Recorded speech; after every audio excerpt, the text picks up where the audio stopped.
दोस्तों नमस्कार, ये है मार्गदर्शन फॉर सिविल सर्विसेज। मैं अनुराग चौधरी। दोस्तों नागरिक शास्त्र अथवा राजनीति विज्ञान विषय से LT grade, TGT, PGT, government inter college प्रवक्ता, गवर्नमेंट डिग्री कॉलेज, उच्चतर शिक्षा असिस्टेंट प्रोफेसर और नेट जेआरएफ के लिए प्रस्तुत है महत्वपूर्ण प्रश्नों का प्रैक्टिस सेट। इसमें हम भारतीय संविधान के महत्वपूर्ण भाग, राज्य के नीति निर्देशक तत्व और मूल कर्तव्यों से संबंधित महत्वपूर्ण प्रश्नों को सॉल्व करेंगे। दोस्तों ये प्रश्न आपके आगामी परीक्षाओं के लिए अति संभावित और महत्वपूर्ण हैं। तो आइए शुरू करते हैं अध्यायवार प्रैक्टिस सेट के अंतर्गत नागरिक शास्त्र के महत्वपूर्ण प्रश्नों का प्रैक्टिस सेट संख्या 23। दोस्तों देखिए, आज के वीडियो में हम सबसे पहले राज्य के नीति निर्देशक तत्वों से संबंधित प्रश्नों को देखेंगे। पहला प्रश्न है कि राज्य के नीति निर्देशक तत्व बैंक द्वारा बैंक की सुविधा के आधार पर देय एक चेक की तरह है, ये कथन किसका है? ऑप्शन है Jawaharlal Nehru, B N. Rao, doctor B R. Ambedkar या प्रोफेसर के.टी. शाह। तो सही उत्तर है option D, professor K T. Shah का कथन है दोस्तों कि राज्य के नीति निर्देशक तत्व एक ऐसा चेक है जो बैंक की सुविधा अनुसार अदा की जाएगी। ये कथन प्रोफेसर के.टी. शाह का है और ये बहुत ही महत्वपूर्ण है दोस्तों। के.टी. शाह कहते हैं कि राज्य के नीति निर्देशक तत्व ऐसा चेक है जिसका भुगतान बैंक की सुविधा पर आधारित होगा। अगला प्रश्न भी इसी से संबंधित है कि किसने नीति निर्देशक तत्वों को ऐसा चेक बताया है जिसका भुगतान बैंक की सुविधा पर निर्भर करता है? तो ये के.टी. शाह का कथन है, जो कि संविधान सभा के महत्वपूर्ण सदस्य थे। अगला प्रश्न है दोस्तों, भारतीय संविधान सभा में राज्य के नीति निर्देशक तत्वों का उद्देश्य क्या है? ऑप्शन देखिए, राष्ट्रवादी राज्य की स्थापना करना, पूंजीवादी राज्य की स्थापना करना, लोक कल्याणकारी राज्य की स्थापना करना या फिर अध्यक्षात्मक लोकतंत्र की स्थापना करना। तो सही उत्तर क्या हो जाएगा दोस्तों? भारतीय संविधान में जो राज्य के नीति निर्देशक तत्व हैं यानी डायरेक्टिव प्रिंसिपल ऑफ स्टेट, इनका जो उद्देश्य है वो लोक कल्याणकारी राज्य की स्थापना करना है। नीति निर्देशक तत्वों का मुख्य उद्देश्य क्या है? तो यहाँ पर देखिए प्रश्न संख्या जो अगला है हमारा कि नीति निर्देशक तत्वों का मुख्य उद्देश्य, तो इसका उद्देश्य है देश में सामाजिक और आर्थिक लोकतंत्र की स्थापना करना। अगर हम नीति निर्देशक तत्वों के सिद्धांत के बारे में चर्चा करें तो दोस्तों राज्य के नीति निर्देशक तत्वों का वर्णन संविधान के भाग 4 में किया गया है। भाग 4 में दोस्तों अनुच्छेद 36 से लेकर अनुच्छेद 51 तक राज्य के नीति निर्देशक तत्वों का वर्णन किया गया है।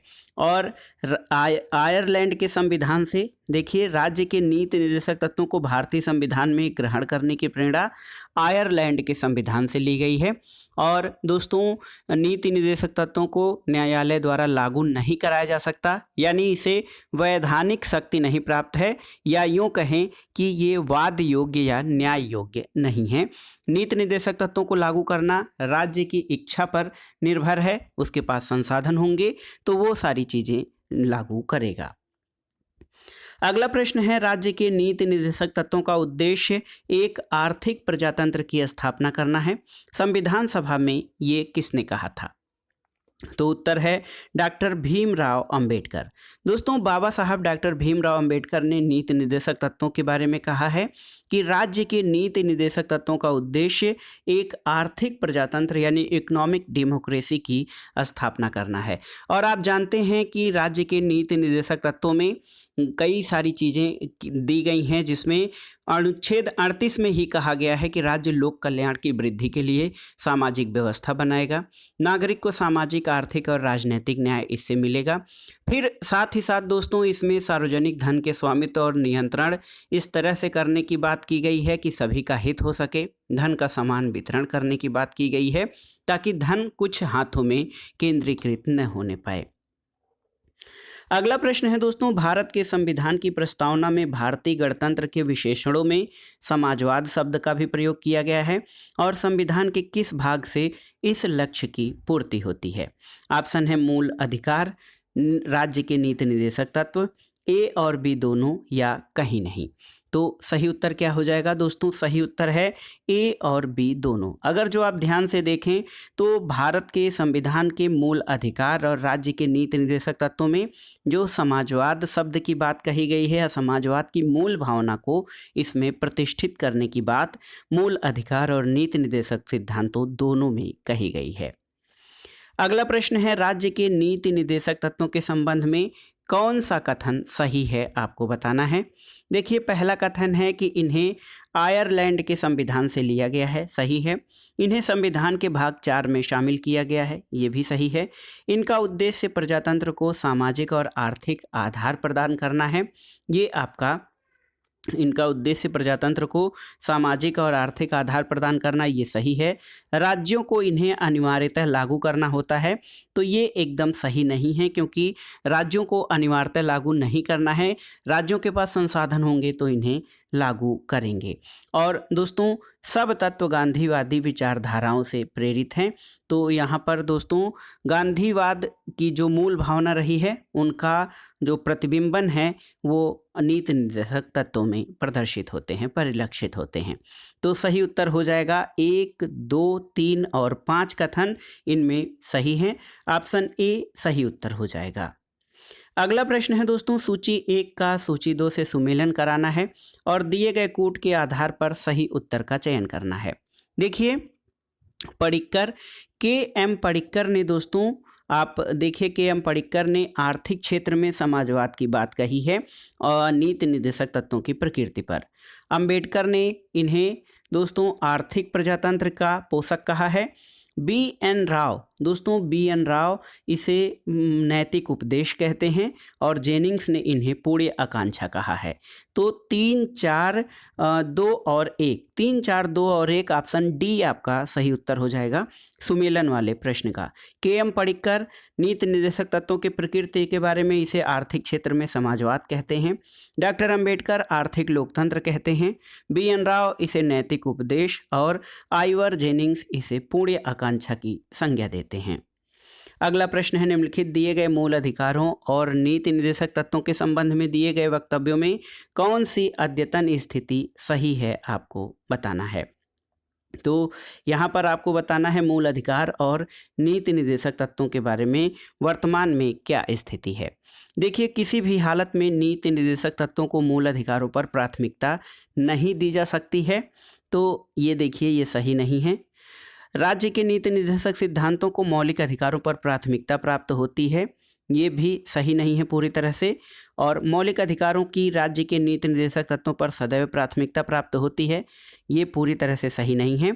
और चौथा कथन है या चौथा ऑप्शन है कि कुछ मामलों में नीति निर्देशक तत्वों को मूल अधिकारों पर प्राथमिकता दी जा सकती है, तो ये आपका ऑप्शन डी सही कथन है। तो बहुत ही महत्वपूर्ण है दोस्तों। देखिए, मूल अधिकार और नीति निर्देशक तत्वों का अगर जो हम संबंध दें तो इनमें सही कथन ये होगा कि कुछ मामलों में नीति निर्देशक तत्व जो हैं डायरेक्टिव प्रिंसिपल्स ऑफ स्टेट, इनको मूल अधिकारों पर प्राथमिकता दी जा सकती है। अगला प्रश्न है कि सामाजिक आर्थिक उपबंधों का वर्णन भारतीय संविधान में किस शीर्षक में मिलता है। ऑप्शन है नागरिकता उपबंध में, नीति निर्देशक तत्वों में, संघीय व्यवस्था के उपबंधों में या सर्वोच्च न्यायालय के उपबंध में। तो सही उत्तर है नीति निर्देशक तत्वों में। दोस्तों, नीति निर्देशक तत्वों में भारतीय संविधान में सामाजिक आर्थिक उपबंधों का वर्णन मिलता है और इसके अनुच्छेद 38 में कहा गया है कि राज्य लोक कल्याण की अभिवृद्धि के लिए सामाजिक व्यवस्था बनाएगा जिससे नागरिक को सामाजिक, आर्थिक और राजनीतिक न्याय मिलेगा। तो दोस्तों, सामाजिक, आर्थिक, न्याय और इनसे संबंधित उपबंधों का वर्णन संविधान के नीति निर्देशक तत्वों में मिलता है। अगला प्रश्न है, राज्य नीति के निर्देशक सिद्धांत प्रतिबिंबित करते हैं क्या, आपको बताना है। देखिए, संविधान निर्माताओं के सामाजिक तथा आर्थिक न्याय के दर्शन को, संविधान निर्माताओं के सामाजिक तथा राजनीतिक न्याय दर्शन को, संविधान निर्माताओं के आर्थिक और शैक्षिक न्याय दर्शन को, या उपर्युक्त में से कोई नहीं। तो सही उत्तर है दोस्तों राज्य के नीति निर्देशक सिद्धांत क्या प्रतिबिंबित करते हैं? तो दोस्तों ये संविधान निर्माताओं के सामाजिक और आर्थिक न्याय के दर्शन को प्रतिबिंबित करते हैं और राज्य के नीति निर्देशक सिद्धांतों का उद्देश्य भी यही है, देश में सामाजिक और आर्थिक लोकतंत्र की स्थापना करना। अगला प्रश्न है, भारतीय संविधान के कौन से भाग में नीति निर्देशक तत्वों का वर्णन है? तो आप जानते हैं भारतीय संविधान के भाग 4 में दोस्तों अनुच्छेद 36 से 51 तक नीति निर्देशक तत्वों का वर्णन किया गया है। अगला प्रश्न देखिए, बहुत ही महत्वपूर्ण प्रश्न है। मूल भारतीय संविधान में शामिल राज्य के नीति निर्देशक तत्वों की संख्या कितनी थी, आपको बताना है। तो सही उत्तर कितना हो जाएगा दोस्तों? सही उत्तर हो जाएगा ऑप्शन डी आपका 14। देखिए, मूल भारतीय संविधान में राज्य के नीति निर्देशक तत्वों की कुल संख्या 14 थी। अगला प्रश्न है, नीति निर्देशक तत्व भारत की किन धाराओं में, संविधान की किन धाराओं में दिए गए हैं? तो आप जानते हैं अनुच्छेद 36 से लेकर 51 तक नीति निर्देशक तत्व भारतीय संविधान के भाग 4 में अनुच्छेद 36 से लेकर 51 तक इनका वर्णन किया गया है। अगला प्रश्न है, राज्य के नीति निर्देशक तत्व दिशा निर्देशन करते हैं किसका? देखिए, प्रेस का, नागरिकों का, राज्यों को या फिर अंतर्राष्ट्रीय समुदाय को। तो सही उत्तर है दोस्तों, राज्य के नीति निर्देशक तत्व राज्यों को नीति दिशा निर्देशन देते हैं। और देखिए दोस्तों, नीति निर्देशक तत्व ये राज्य सरकार के द्वारा लागू करने के बाद नागरिकों को प्राप्त होता है। और दोस्तों इसके पीछे जो है ये मान्यता है कि राज्य के नीति निर्देशक तत्व हैं, यानी ये सिद्धांत राज्य को दिशा निर्देश करते हैं।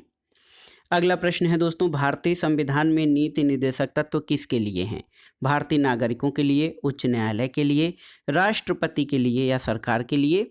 तो सही उत्तर है, ये नीति निर्देशक तत्व सरकार के लिए हैं और ये कहा गया है कि सरकार जो है इनको जो है प्राप्त करने का या इन निर्देशक तत्वों को लागू करने का प्रयास करेगा। तो बहुत ही महत्वपूर्ण है दोस्तों, भारतीय संविधान में जो नीति निर्देशक तत्व हैं ये सरकार के लिए हैं। अगला प्रश्न है कि यदि राज्य सरकार नीति के निर्देशक सिद्धांतों का क्रियान्वयन नहीं करती है तो उसे पालन कराने के लिए कौन बाध्य कर सकता है? ऑप्शन है भारत का सर्वोच्च न्यायालय, मतदाता, संसद या फिर विपक्ष।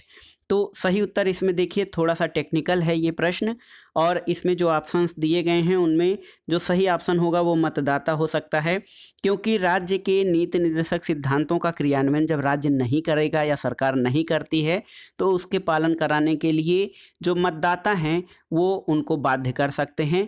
यानी कि यदि कोई सरकार नागरिकों के सामाजिक, आर्थिक कल्याण, लोक कल्याण के लिए कार्य नहीं करती है तो मतदाता उसे अगले चुनाव में बदल सकते हैं। अगला प्रश्न है दोस्तों, भारतीय संविधान में राज्य के नीति निर्देशक सिद्धांत देखिए देश के शासन में मूलभूत महत्व के हैं, सही है। किसी न्यायालय द्वारा लागू नहीं कराए जा सकते हैं, ये भी सही है। और राज्य का कर्तव्य है कि विधि निर्माण में इन सिद्धांतों का पालन करे, यानी उनका सम्मान करे। तो देखिए इसमें कौन सा कथन सही है? देखिए दोस्तों, ए, बी, सी यानी उपर्युक्त तीनों ही कथन इसमें सही हैं कि नीति निर्देशक सिद्धांत शासन में मूलभूत महत्व के होते हैं, इनको वाद योग्य नहीं बनाया गया है, यानी न्यायालय द्वारा ये लागू नहीं कराए जा सकते, प्रवर्तनीय नहीं है। और राज्य का कर्तव्य है कि विधि निर्माण में या नीतियों के निर्माण में उनका आदर सम्मान करे। अगला प्रश्न है दोस्तों, संविधान के कौन से अनुच्छेद में ये प्रावधान है कि राज्य नीति के निर्देशक तत्वों को न्यायालय में नहीं लाया जा सकता? ऑप्शन है अनुच्छेद 40, अनुच्छेद 37, अनुच्छेद 42 या अनुच्छेद 45। तो सही उत्तर है दोस्तों अनुच्छेद 37। आर्टिकल 37 में दोस्तों ये प्रावधान है कि राज्य नीति के निर्देशक तत्वों को न्यायालय में नहीं लाया जा सकता है। और दोस्तों मूल अधिकार और नीति निर्देशक तत्वों में मूलभूत अंतर यही है कि मूल अधिकार वाद योग्य हैं, जबकि जो नीति निर्देशक तत्व हैं ये वाद योग्य नहीं हैं। मौलिक अधिकार के पीछे कानूनी मान्यता होती है, जबकि नीति निर्देशक सिद्धांत राज्यों की इच्छा पर निर्भर होते हैं। अगला प्रश्न है दोस्तों, राज्य के नीति निर्देशक तत्व के विषय में सही क्या है? देखिए ये न्याय योग्य नहीं है। दूसरा है कि न्याय योग्य हैं, दोनों हैं, कोई नहीं। तो सही उत्तर है राज्य के नीति निर्देशक तत्वों के बारे में कि दोस्तों ये न्याय योग्य नहीं है, यानी इनको लागू कराने के लिए न्यायालय नहीं जाया जा सकता। अगला प्रश्न है, निम्नलिखित में से कौन एक राज्य के नीति निर्देशक तत्वों में शामिल नहीं है? देखिए, धर्म को अबाध रूप से मानने, आचरण और प्रचार की स्वतंत्रता। तो ये दोस्तों ये मौलिक अधिकारों का अंग है और आप जानते हैं अनुच्छेद 25 में इसकी व्यवस्था की गई है मौलिक अधिकारों में। देखिए, समान न्याय और निःशुल्क विधिक सहायता, ये अनुच्छेद 39 क में ये वर्णित है। ये 36 से 51 के अंतर्गत आता है और ये नीति निर्देशक तत्व है। कामगारों के लिए निर्वाह मजदूरी अनुच्छेद 43 के अंतर्गत नीति निर्देशक तत्व है। वनों और वन्य जीवों की रक्षा, ये अनुच्छेद 48 क के अंतर्गत ये प्रावधान है। तो देखिए, बी, सी और डी ये नीति निर्देशक तत्वों में शामिल हैं, जबकि ऑप्शन ए आपका नीति निर्देशक तत्वों में शामिल नहीं है और यही आपका उत्तर हो जाएगा। ऑप्शन ए नीति निर्देशक तत्वों में धर्म को अबाध रूप से मानने, आचरण और प्रचार की स्वतंत्रता शामिल नहीं है। ये दोस्तों ये मूल अधिकारों का हिस्सा है। अगला प्रश्न है, निम्नलिखित में से कौन सा राज्य का नीति निर्देशक सिद्धांत संविधान में जोड़ा गया है? देखिए, ग्राम पंचायतों का गठन, गोवध निषेध, मुफ्त और निःशुल्क कानूनी सहायता और समान नागरिक संहिता। तो देखिए दोस्तों, जो प्रावधान है ग्राम पंचायतों का गठन, गोवध निषेध और समान नागरिक संहिता, ये संविधान में नीति निर्देशक तत्वों में पहले से शामिल थे, लेकिन मुफ्त यानी निःशुल्क कानूनी सहायता अनुच्छेद 39 क में दोस्तों समान न्याय और निःशुल्क विधिक सहायता तथा समान कार्य के लिए समान वेतन की व्यवस्था जो है अनुच्छेद 39 क में वर्णित है और ये बाद में जोड़ा गया है। अगला प्रश्न है, संविधान के किस अनुच्छेद के अंतर्गत पंचायतों के गठन का प्रावधान है? तो आसान सा उत्तर है और ये सामान्य अध्ययन यानी जीएस जीके के लिए भी बहुत ही महत्वपूर्ण है। बार बार परीक्षाओं में पूछा गया है कि संविधान के किस अनुच्छेद के अंतर्गत ग्राम पंचायतों के गठन का प्रावधान है? तो अनुच्छेद 40, ऑप्शन बी आपका सही हो जाएगा। अगला प्रश्न है, निम्नलिखित में से कौन सा एक राज्य के नीति निर्देशक तत्वों में शामिल नहीं है? देखिए, काम का अधिकार, लोक स्वास्थ्य में सुधार सुनिश्चित करना, गोवध निषेध और महिला सशक्तिकरण सुनिश्चित करना। तो याद रखिएगा दोस्तों, महिला सशक्तिकरण यानी विमेन एम्पावरमेंट का प्रावधान नीति निर्देशक तत्वों में शामिल नहीं है। ऑप्शन डी आपका सही उत्तर हो जाएगा। अगला प्रश्न है, राज्य के नीति निर्देशक तत्वों में शामिल है क्या? ऑप्शन देख लेते हैं, सभी को आजीविका के अवसर, तो ये अनुच्छेद 41 के अंतर्गत सभी को आजीविका के अवसर नीति निर्देशक सिद्धांत है।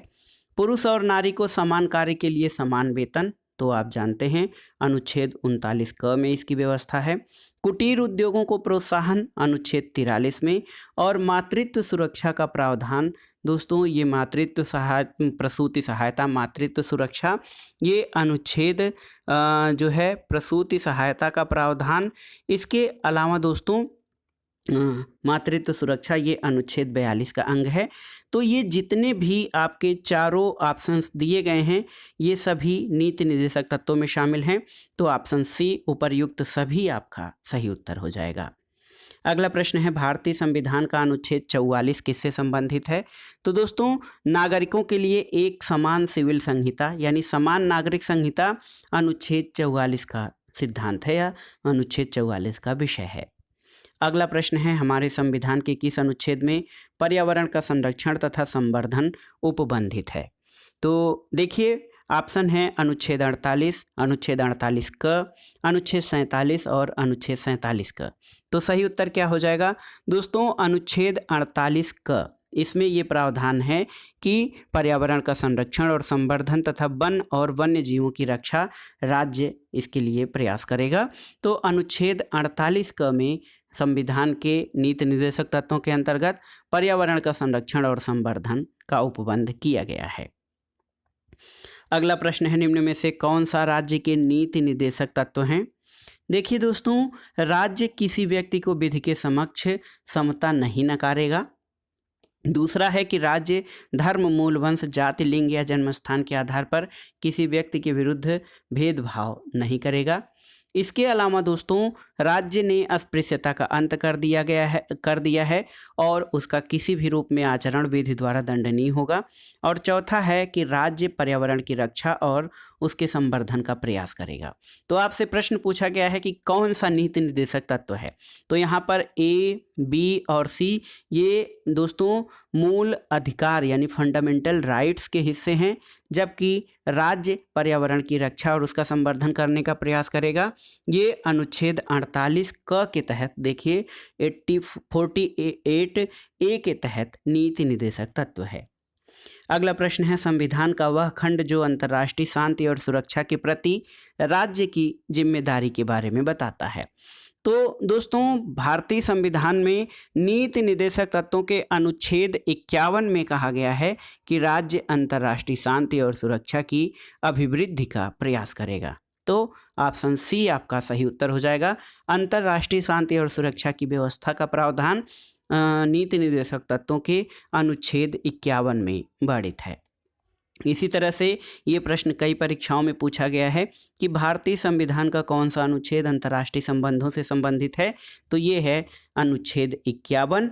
और इसके अलावा दोस्तों देखिए यही प्रश्न थोड़ा सा बदल दिया है कि संविधान का कौन सा अनुच्छेद भारतीय विदेश नीति यानी फॉरेन पॉलिसी से संबंधित है, तो ये अनुच्छेद 51 हो जाएगा, क्योंकि विदेश नीति में दोस्तों अंतर्राष्ट्रीय शांति और सुरक्षा हमारा जो है मूल सिद्धांत है हमारी विदेश नीति का। तो ये अनुच्छेद 51 जो कि नीति निर्देशक तत्वों का हिस्सा है वहाँ से संबंधित है। अगले प्रश्न पर आते हैं। भारतीय संविधान के किस अनुच्छेद के तहत राज्य को अंतर्राष्ट्रीय शांति और सुरक्षा को प्रोत्साहित करने की शक्ति है? ऑप्शन डी अनुच्छेद 51 के तहत। और दोस्तों अगला प्रश्न है कि निम्नलिखित में से कौन सा एक अनुच्छेद भारतीय संविधान में निर्दिष्ट भाग 4 के अंतर्गत पंच निर्णय के माध्यम से अंतर्राष्ट्रीय विवादों के समाधान को प्रोत्साहित करता है? तो याद रखिएगा अनुच्छेद 51। दोस्तों अनुच्छेद 51 में कहा गया है कि राज्य अंतर्राष्ट्रीय शांति और सुरक्षा की अभिवृद्धि का प्रयास करेगा और यदि कोई विवाद होता है तो इसको पंच निर्णय के माध्यम से अंतर्राष्ट्रीय विवादों के समाधान को प्रोत्साहित करेगा। दोस्तों एक प्रश्न अपनी तरफ से हम बता रहे हैं कि कार्यपालिका और न्यायपालिका के पृथक्करण। देखिए आपके लिए ये प्रश्न भी है। नीति निर्देशक तत्वों में दोस्तों हमारे नीति निर्देशक तत्वों में कार्यपालिका और न्यायपालिका के पृथक्करण की बात की गई है। और ये क्यों किया गया है आप जानते भी हैं कि विधायिका, कार्यपालिका और न्यायपालिका संविधान जो सरकार के 3 अंग होते हैं इनमें आपस में पृथक्करण होना चाहिए कार्यों का, ताकि लोगों के कोई भी एक व्यक्ति के हाथ में किसी एक जो है अंग के हाथ में कई शक्तियां नहीं होनी चाहिए, नहीं तो वो सत्ता का दुरुपयोग कर सकती है। ऐसे सिद्धांततः तो नहीं, लेकिन कार्यपालिका का न्यायपालिका से पृथक्करण की बात कही गई है। तो आपको बताना है कि संविधान के किस अनुच्छेद में कार्यपालिका और न्यायपालिका के पृथक्करण की बात कही गई है। और आपके लिए क्लू है कि ये नीति निर्देशक तत्वों के अंतर्गत शामिल है। अब आगे आइए देखते हैं दोस्तों भारतीय संविधान के भाग 4 का मूल कर्तव्यों से संबंधित महत्वपूर्ण प्रश्नों को। थोड़ा सा इसके बारे में जानकारी ले लेते हैं। मूल कर्तव्य या मौलिक कर्तव्य जिनको फंडामेंटल ड्यूटीज कहा जाता है। दोस्तों सरदार स्वर्ण सिंह समिति की अनुशंसा पर संविधान के 42वें संविधान संशोधन 1976, याद रखिए दोस्तों 42nd अमेंडमेंट 42वें संविधान संशोधन 1976 के द्वारा दोस्तों भारतीय संविधान में मौलिक कर्तव्यों को जोड़ा गया है और इसे रूस के संविधान से लिया गया है। और एक महत्वपूर्ण बात ये कि सरदार स्वर्ण सिंह कमेटी, देखिए सरदार स्वर्ण सिंह कमेटी SSS सरदार स्वर्ण सिंह कमेटी की सिफारिशों के आधार पर मूल कर्तव्यों को शामिल किया गया है। और भारतीय संविधान के भाग 4 क या 4A में अनुच्छेद 51 क या अनुच्छेद 51 A के अंतर्गत मूल कर्तव्यों को शामिल किया गया है। और वर्तमान में जो मूल कर्तव्य हैं उनकी संख्या 11 हो गई है, लेकिन जब मूल संविधान में 10 मूल कर्तव्यों को शामिल किया गया था, वर्तमान में इनकी संख्या दोस्तों 11 है। आइए देखते हैं महत्वपूर्ण प्रश्नों को। तो भारतीय संविधान के किस हिस्से में मौलिक कर्तव्यों को शामिल किया गया है? तो आप जानते हैं भारतीय संविधान के भाग 4 क में या भाग 4A में अनुच्छेद 51A के तहत मौलिक कर्तव्यों को शामिल किया गया है। अगला प्रश्न है, मौलिक कर्तव्यों का उल्लेख भारतीय संविधान के किस अनुच्छेद में किया गया है?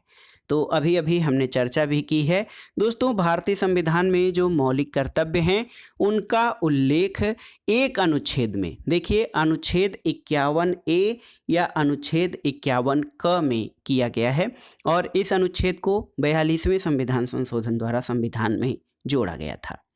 अगला प्रश्न है कि किस समिति द्वारा भारत के संविधान में मौलिक कर्तव्य को शामिल करने की संस्तुति की गई थी? तो ये था सरदार स्वर्ण सिंह समिति की अनुशंसा के आधार पर भारतीय संविधान में मौलिक कर्तव्यों को जोड़ा गया था। अगला प्रश्न है, भारत के संविधान में किस संशोधन द्वारा मौलिक कर्तव्यों का समावेश किया गया? तो ये था 42वां संविधान संशोधन 1976 1976 42वां संविधान संशोधन द्वारा मूल कर्तव्यों को संविधान में जोड़ा गया है। अगला प्रश्न है, बहुत ही महत्वपूर्ण है, थोड़ा अपडेट हो जाइए। भारत के संविधान में 86वें संविधान संशोधन के बाद कितने मौलिक कर्तव्य हैं आपको बताना है। तो उत्तर है दोस्तों, 86वें संविधान संशोधन द्वारा एक मौलिक कर्तव्य और जोड़ दिया गया है। वो ये है कि माता पिता या गार्जियन द्वारा 6 से 14 वर्ष के बच्चों के लिए प्राथमिक शिक्षा प्रदान करना, ये 86वें संविधान संशोधन 2002 के द्वारा एक जो है एक अन्य मौलिक कर्तव्य जोड़ दिया गया है। तो अब मौलिक कर्तव्यों की संख्या 11 हो गई है। अगला प्रश्न है कि निम्नलिखित में से भारतीय संविधान में नागरिकों के मौलिक कर्तव्य कौन कौन से हैं? देखिए, पहला है कि राष्ट्र ध्वज और राष्ट्रगान का सम्मान करना। दूसरा देख लेते हैं दोस्तों, दूसरा है आह्वान करने पर राष्ट्र की सेवा को समर्पित करना, सामाजिक सुधार का प्रयास करना और अपनी साझा संस्कृति की समृद्ध धरोहर को महत्व प्रदान करना और उनका संरक्षण करना। तो दोस्तों इसमें देखिए, अगर जो हम भारतीय संविधान में नागरिकों के मौलिक कर्तव्य की बात करें तो राष्ट्रध्वज और राष्ट्रगान का सम्मान करना शामिल है। आह्वान करने पर दोस्तों राष्ट्र की सेवा के लिए तत्पर रहना, ये भी आपका शामिल है। और देखिए यहाँ पर ये है कि इसके अलावा दोस्तों आह्वान करने पर राष्ट्र की सेवा को समर्पित रहना, सामाजिक सुधार का प्रयास करना ये शामिल नहीं है, और अपनी साझा संस्कृति यानी सामाजिक संस्कृति की समृद्ध धरोहर को महत्व प्रदान करना और उनका संरक्षण करना। तो दोस्तों क ख और घ, क ख और घ ऑप्शन सी आपका सही उत्तर हो जाएगा। अगला प्रश्न है, वनों और पर्यावरण के संरक्षण के लिए भारतीय संविधान में किस भाग में प्रावधान किए जाते हैं? तो दोस्तों प्राकृतिक पर्यावरण की रक्षा और उसका संवर्धन ये अनुच्छेद 51A के अंतर्गत मूल कर्तव्यों में प्रावधान किया गया है। तो ये बहुत ही महत्वपूर्ण है। और आखिरी प्रश्न है इस वीडियो का कि निम्न में से कौन सा वाद मौलिक कर्तव्यों से संबंधित है? देखिए, केशवानंद भारतीवाद, गोलकनाथवाद, मिनर्वा मिल्सवाद या रामसरणवाद। तो सही उत्तर है रामसरणवाद, ये मौलिक कर्तव्यों से संबंधित है। तो दोस्तों ये था आज का video. TGT PGT, government inter college प्रवक्ता, LT grade, government degree college, उच्चतर शिक्षा और यूजीसी नेट जेआरएफ। इसके अलावा दोस्तों ये जो भारतीय संविधान और राज्य व्यवस्था का पाठ है ये विभिन्न परीक्षाओं के सामान्य अध्ययन और सामान्य ज्ञान की दृष्टि से भी बहुत ही उपयोगी है।